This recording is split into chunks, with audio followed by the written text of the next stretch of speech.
So let me start off. I wasn't sure if there was a prize for the oldest membership in the AIA. I got up for a second ago. I joined the AIA in 1981. So Wow. if that, if I win a prize, I've been around the longest. So with apologies to my staff who probably have heard some of these stories and think I talk too much to begin with, and apologies to any of you that might have come through the office and for whatever reasons we didn't end up creating an employment opportunity.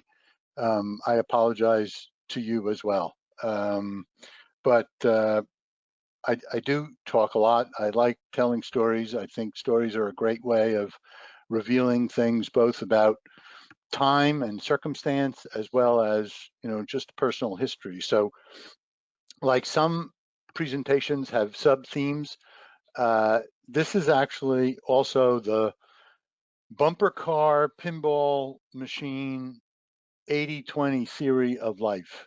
Um, you can't predict what's going to happen. You need to be open-minded and prepared, and you need to be comfortable with change and doing things that you never thought you were going to do. And starting my own practice at 40 was certainly not something I had envisioned at a younger age. So I've divided this sort of into 5 segments of my career.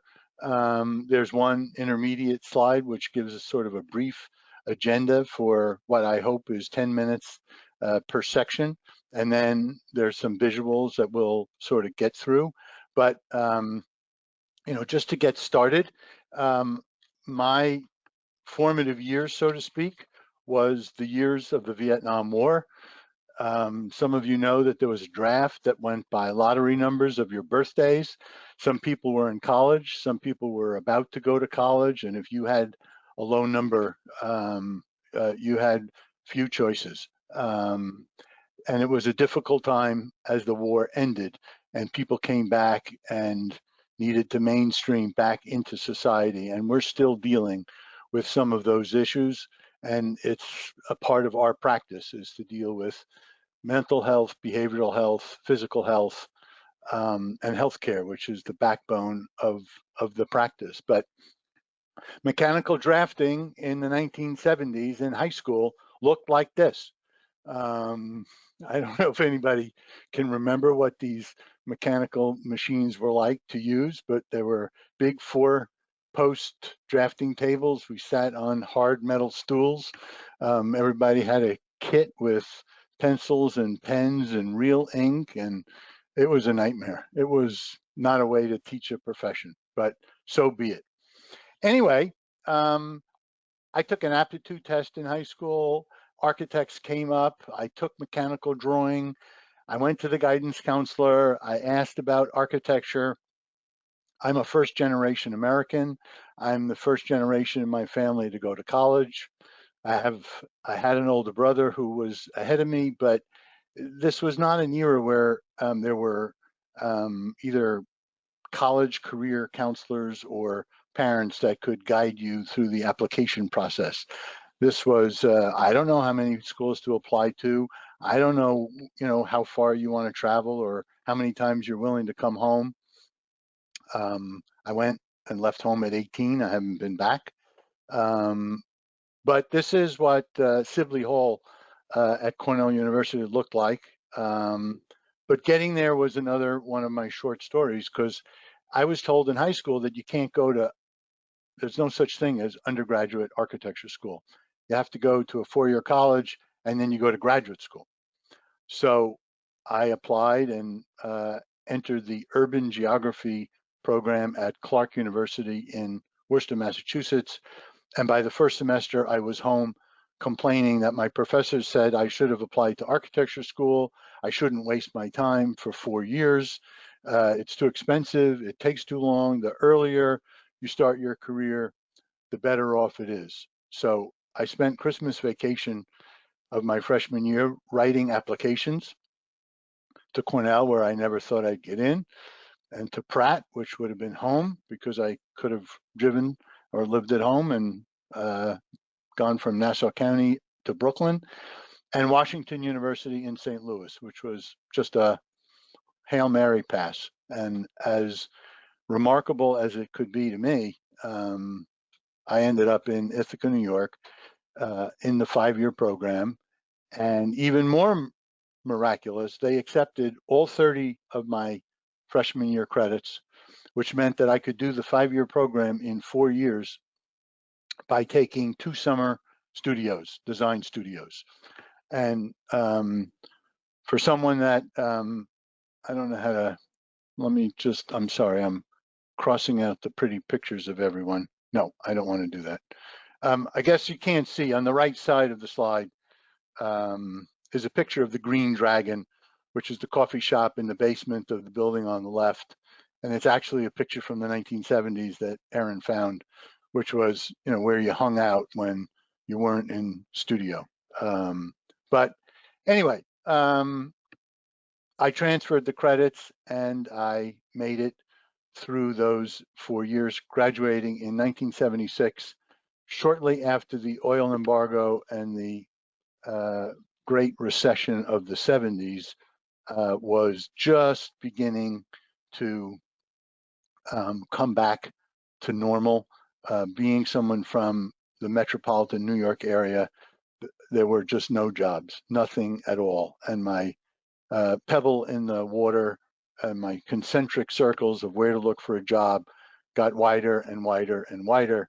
And I ended up in the Niagara Falls area at a place called Canon, which no one had heard of in 1976, but is certainly now one of the leading firms internationally and certainly a leader in healthcare from its very founding, which were 2 brothers that after the war, that would be World War II, covered the upper western tier, as it's called, of New York State.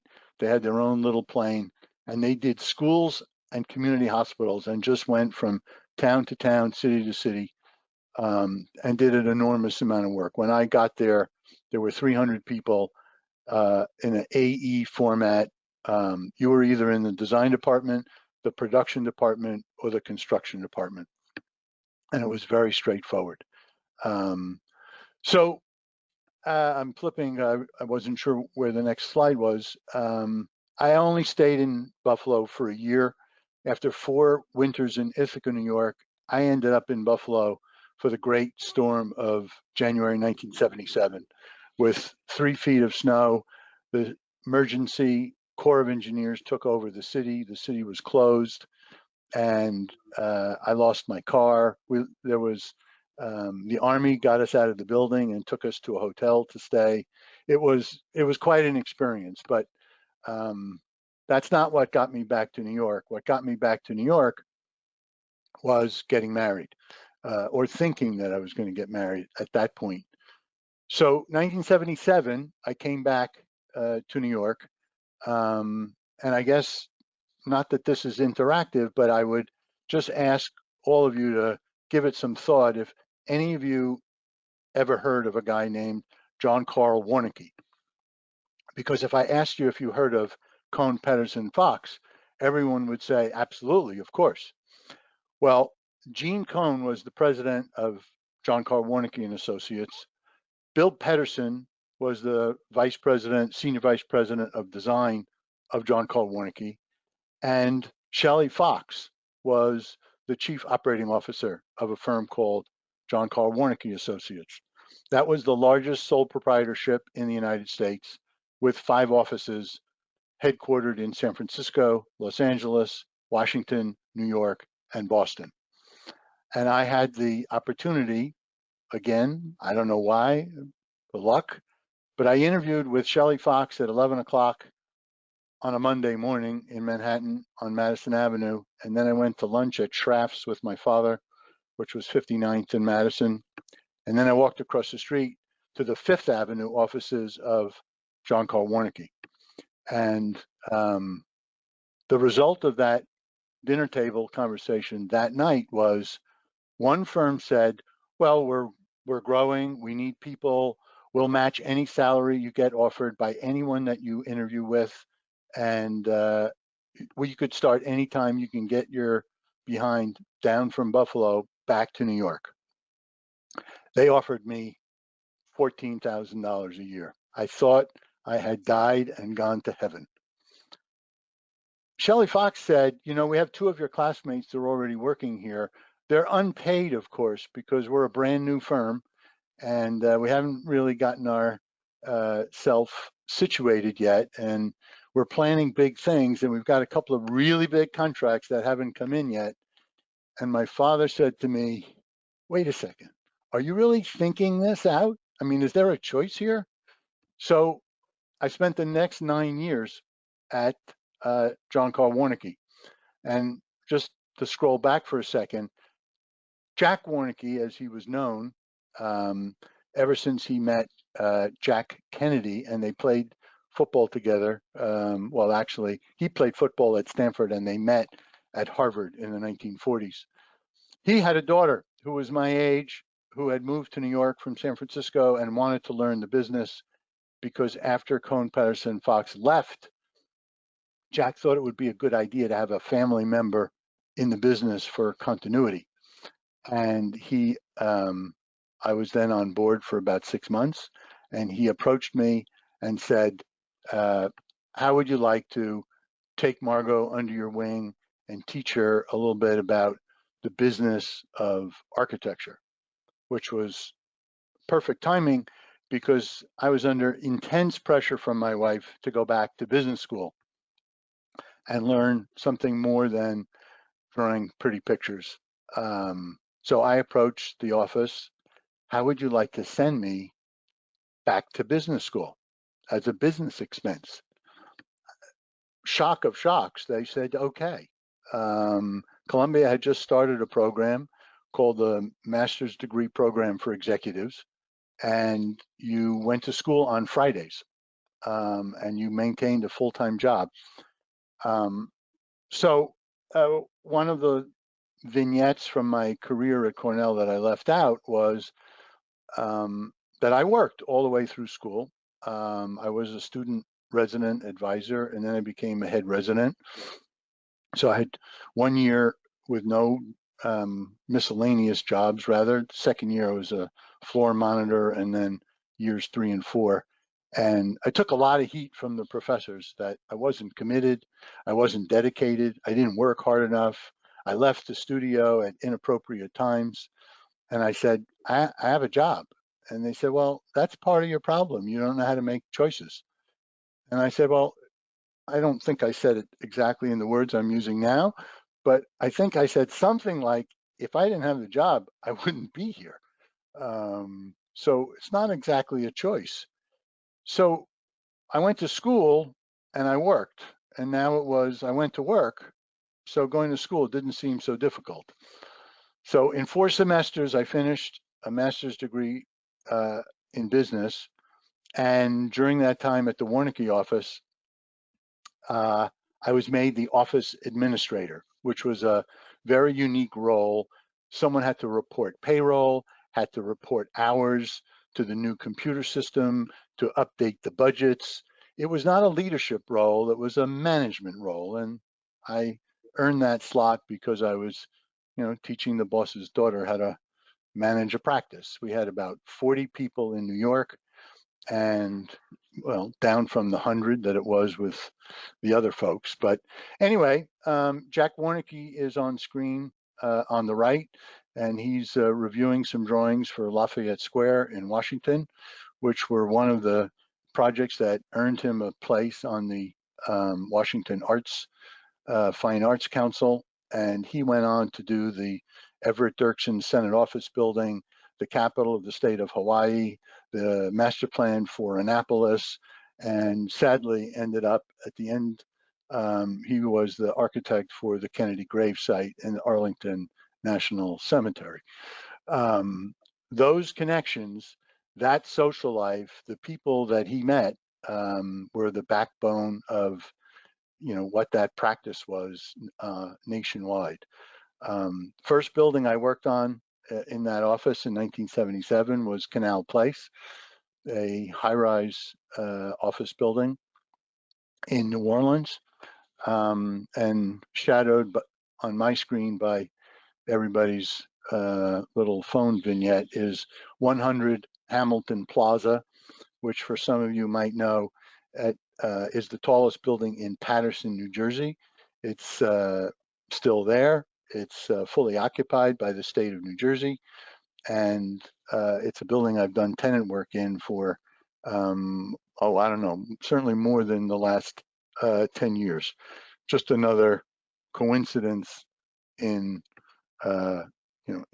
in life, so to speak. But I also inherited the Neiman Marcus account while I was at the Warnke office, and learned how to fly first class and learned how to stay in 4-star hotels. And we had a national contract to build 12 freestanding stores across the country. So one of those was on Michigan Avenue in Chicago. One of them was in Los Angeles. One of them was in Fort Lauderdale. One of them was, it was an amazing opportunity, an amazing time. And when I reflect back, should I have gone to KPF? I don't think so. I don't think I would have gone to business school. I don't think I would have ended up at my late 20s running an office and learning about payroll, cash flow, clients, invoicing, and so important things about how to run a business. So, sorry, that was me. So what were the lessons learned? Just to take a breather for a moment, that was 9 years. I finished business school. The office did not survive. It was fading. Family, legacy, ownership transitions are very, very difficult to pull off. It requires a unique set of circumstance that I don't think you can write a script for, but it was an education that you couldn't you could not get in school. Little did I know how some of these lessons learned about why a Cohn, Pedersen, and a Fox would leave a legacy firm and move on. I was about to find out. So 1982, the phone rang, and it was a headhunter from Philadelphia. Name was Jack McNichol, and he called me and he said, do you like your job? I don't think recruiting has changed much in the last 30 years or so, but he convinced me to meet him at the same Schrafft's, probably on Madison Avenue. And he said there was a firm in Newark, New Jersey that was looking for a chief administrative officer. It was called the Grad Partnership. I said, never heard of it. In fact, I'd never been to New Jersey other than the turnpike to get to Philadelphia or Washington or Florida. I was a kid born in Queens, raised in Nassau, educated in Ithaca, lived in Manhattan, and rarely went west. So the Grad Partnership was this legacy firm of New Jersey, almost 100 years old, had started by Frank Grad, who was an immigrant, passed to his 2 sons, passed to 6 partners, and people like Ron Schmidt, who has now since retired, but Ron, was there as a partner and he left. George Kimmerly was, about to leave. It's a cycle. It was something you learned that if an opportunity isn't offered, there's not much you can do. You stay too long or you go off on your own. So here was an opportunity where it reminded me of Warnke and Cohn, Pedersen, Fox. There was a whole slew of people who had left. They were rebuilding. They were a dynasty in terms of a firm. You couldn't do work in the state of New Jersey if you didn't put Grad on your team. And they wanted somebody young and fresh, and I grabbed it. And the brain drain continued.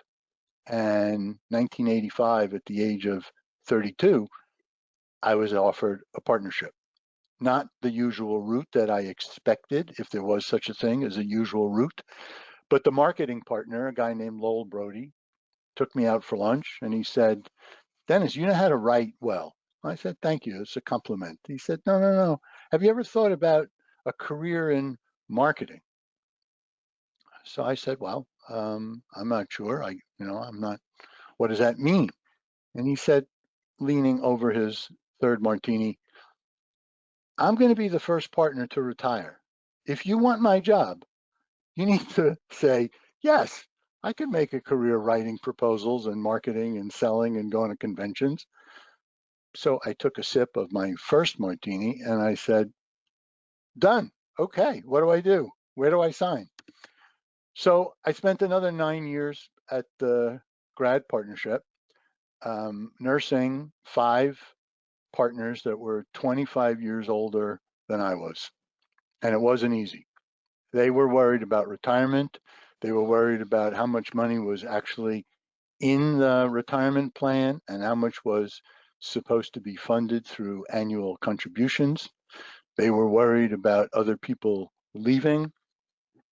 And a fast growing dynamic firm in Princeton called the Hillier Group that continued to beat us at every major opportunity.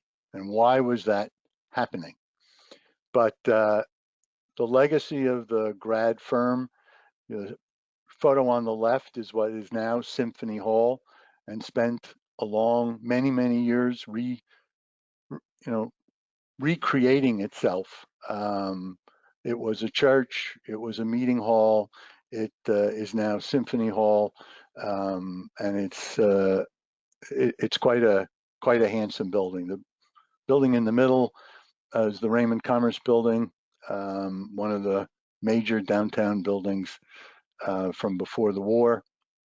The building on the right is one of the buildings I actually worked on at grad, which is One Riverfront Plaza, also known as the Newark Legal Center.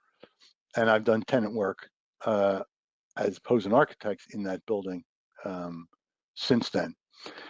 But grad was still a powerhouse. Grad had a lot to offer. Grad had enormous resources. And one of the first things I did as the administrative partner was to fly to Natick, Massachusetts and talk to a company called Prime Computer about a software called Medusa that was going to revolutionize drafting.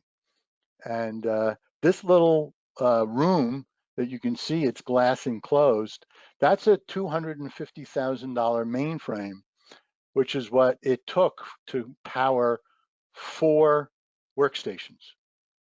And you had to let it run overnight in order to process the drawings that you drew during the day. Well, we bought that system, and we were the first architect in New Jersey to have Medusa and have AutoCAD, and it led to the $100 million expansion of Newark Airport, not the airport that you see now, but when Terminal C was built initially, something called People's Express that became Continental Airlines. So there was a lot of technology that had to be dealt with. There were some big expenses, but the first project on day one, September 7th, 1983, this is a picture of the Short Hills Hilton, which looks very pretty, but that site at the intersection of 24 and River Road, and that was the headquarters of a different insurance company, it doesn't matter, that was deemed in the 1980s to be filled with asbestos to the point that the building was unsalvageable. So everybody was relocated and Belmead moved out, and that land was bought by the Prudential Insurance Company and their real estate subsidiary called Pru Re. And that was the first project that I worked on at grad, which included the office building, the parking deck, which is 3 levels below grade of the courtyard that you see in front, and the Hilton. Some of the other buildings over those, 9 years were tenant work in Gateway 1 and Gateway 2. In the forefront here is Gateway 3, Gateway 4 in the rear, and the entire parking deck, the little structure in the middle, and the tunnel. Unfortunately, now in hindsight of urban planning and urban design, forcing everybody inside, removing retail from the street front, I think has hurt Newark more than it will ever understand and recover. And they've done a great job of changing that. And as new owners have come on board to buy each of these buildings, they've redone the streetscape. But that was Newark in the 1980s. So again, what have we? I don't think I can. Whoops. I don't think I can. I'm going to have to read. Can everybody see the right screen? Don't. But I'll read those words. Dennis, we can see everything Yeah, we great. can see Sorry. it. Oh, okay. It's all perfectly. It's perfect. Okay, terrific. Good. So, this was a big point. I didn't sort of emphasize, but probably out of emotional weakness, but that partnership wasn't working. There was John Doran, a dear friend, and myself, and we owned 40%, and there were 4 other partners that were well into their 60s that owned 60%. And we were at loggerheads. There was no decision that we could make that we agreed on. There was a financial path forward. There was a marketing path forward. There was a staffing path forward. We couldn't agree at all, which culminated in my leaving. But so just to take another breather for a moment, the things that I learned through the Warnke experience and the grad experience, including ownership, was to always keep your promise. In business, it doesn't matter how tech we are, and how many lawyers you have and how many contracts. The only thing that people remember is if you kept your promise. The second thing is cute in the sense it should mean maintain contracts, maintain contacts. It's both. It's a social business. It can be beautiful. It can be on budget. It can be trend setting. But if there's no relationship between the client and the architect, the relationship isn't going to survive. And I mean, I'm hoping that all of you share that repeat work is the engine that keeps all of us going. Another rule that we argued over and I have maintained steadfast. I wish some of our favorite consultants could hear me confess. My contracts have an initial payment. It's not a retainer. It's 10% of the contract the day we start. And I give 10% to the engineers the day I get the check.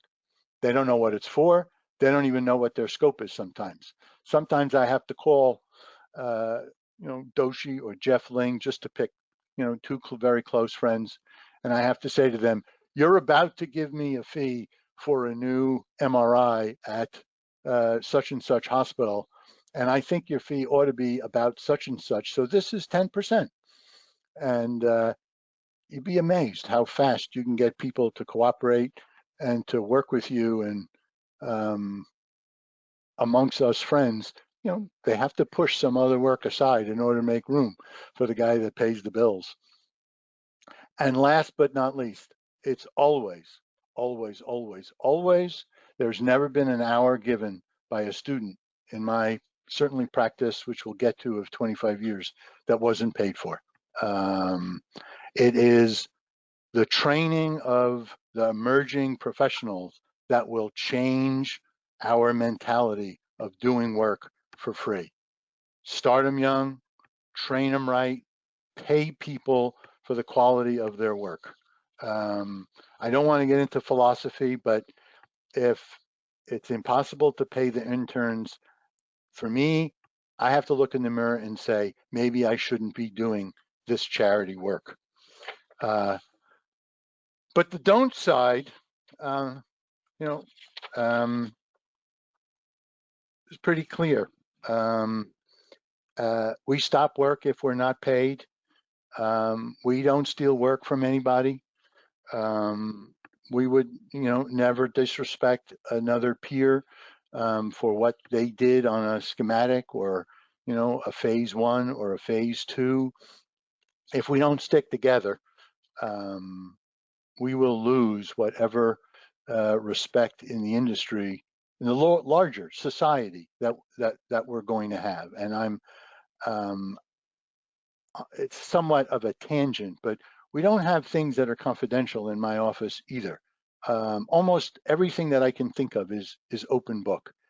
And if I were to be asked, as I am right now, I'll answer the question without the question being asked.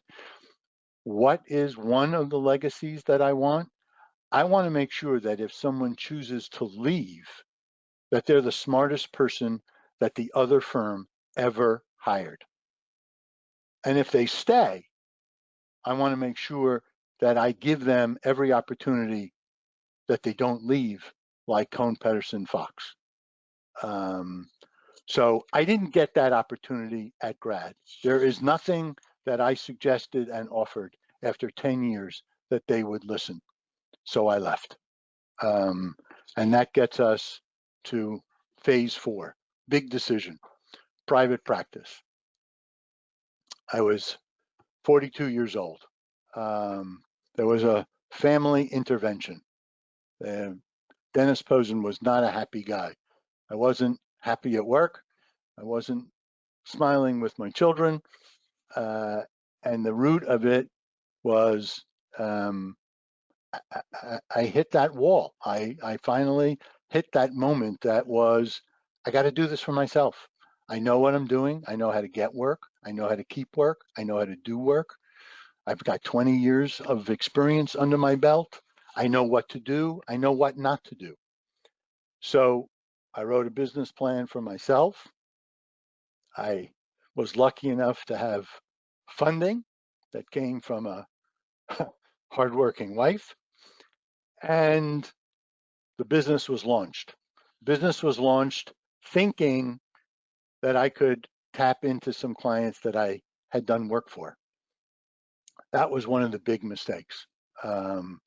Nothing ever goes according to plan. That's the bumper car 80-20 rule. You can plan 80%, but don't forget about the 20% when things go wrong. 6 months, we had business, but it was completely different than what we expected. And that was another lesson learned. Don't count on, people. Let them surprise you. Let people surprise you. It's kind of just a cute segue here before we launch into Posen Architects, but 1990s was the era of Star Wars. And for those people that were working in the office that are still on board, and also people who have left, we talked a lot about, what the meaning of that movie or movies were all about. And I can certainly tell you, at the age of almost 69, 68 and a half, the force does exist. The force has to be found. You have to hit sometimes rock bottom in order to find it, but it's the best thing that could ever happen is when you realize what your own personal potential can be. So now we fast forward to the next 25 years, and I'll end after this segment with, what's next? Why am I giving this lecture? So I have the extraordinary luck and fortune to have 3 absolutely spectacular people working with me over this period of 25 years. Lori Klein started about 60 days after I opened the door. We had known each other and were reintroduced to each other. And Lori started 3 hours, 6 hours, 10 hours, 20 hours, 40 hours, 50 hours. Lori bills more hours in a week than anybody that's ever worked in the office. Costa, who became a partner this year, the young fellow sitting down, has been on board 17 or 18 years. And one of our favorite stories is when a client that we've had for, well, 2007, so we're going on 15 years, said to me, "You don't have to come to these meetings anymore, Dennis. Costa is here." Doesn't get any better than that. And Tom was the wild fish in the sea. Tom took 10 years to wrangle and get on a hook and convince him, because we knew each other since the I don't know, since 1992, I guess, to convince Tom to jump ship and come on board. And it took until 2015, I think, or 16. And that gave us the depth and the talent and the skill set and the, I think, respect for each other that that pushed us forward. So we bought a building in West Orange and renovated it, which is our home. And we've got an old Bow Truss 5,000 square foot empty warehouse that sits on 5,000 square feet of raised floor. And all of our air conditioning and wiring is floor fed. We have nothing but lighting hanging over the top, which is, I don't know, close to 30 feet high. And business continued. The building on the left is a federal, state, and city landmark. It's on Staten Island. It's a substance abuse residence for adolescent boys. It's part of the OASIS program run in New York State for alcohol and substance abuse. It was project managed by the Dormitory Authority. And at this point in time, that work in substance abuse and behavioral health is almost 50% of our practice. We have buildings in every borough of Manhattan under construction, in design, or completed and occupied. And if I'm allowed to say so, Costa was awarded a contract in Monticello, New York today.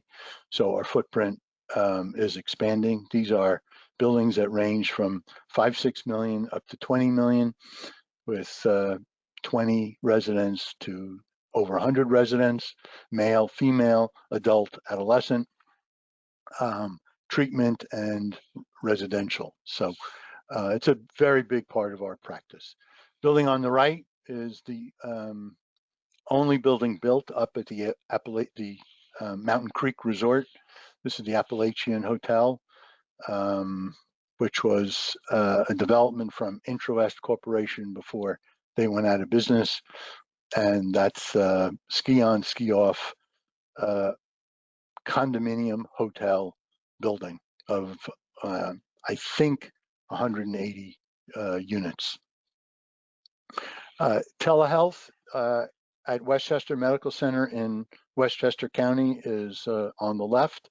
That's a network hub for 11 hospitals, where local hospitals that do not have the particular expertise of a teaching facility can show all vitals and all functions for one patient at a time on these 6 screens, and talk to a specialist who can in real time guide them through a diagnosis for a particular patient. On the right is our everyday work: CAT scans, cath labs, MRIs, linear accelerators. The more sophisticated the technology, the more we enjoy taking those projects on and fitting them in and getting approvals at the state level and at the institution level. This is one of those substance abuse facilities. This is Odyssey House, which is out to bid right now. This is on Ward's Island, also known as Randall's Island, which is that kind of funny piece of land underneath the Triborough Bridge. And that is a new building on the left that connects to an existing building on the right. client that we've had for over 20 years is White Plains Hospital. These are two slides. The slide on the left is, they call it the back of the building, but as you approach the hospital, that's the elevation that you see. And on a side street, the shot on the right is the entrance to the new freestanding cancer center. There's a 3-story building that houses infusion, administrative offices, and administrative space. And on the right is, with radiation oncology in the basement, medical oncology on floors 2 and 3. And on the right is a 6-story medical office building that is tied in at floors 1, 2, and 3. And those are the doctor office floors where they can go from their private practice offices into the treatment areas. That's about 80,000 square feet in the 2 buildings, and that was finished in roughly 2014, 15, I think. That's the interior of the lobby, walking towards the office building on the left, and breakout space on an infusion floor on the right. This is a corporate headquarters for Ansell Products. Ansell is a Australian company that, because of their manufacturing was in the United States, decided to spin off the protective coverings division and move their headquarters to the United States. It started off in Eatontown. This is a client we've actually done their headquarters 3 times as they've grown. They're now on 2 floors of a building in Metro Park, and they make everything from the gloves that are used in steel mills to protective covering latex gloves that are used in hospital healthcare environments. So 25 years.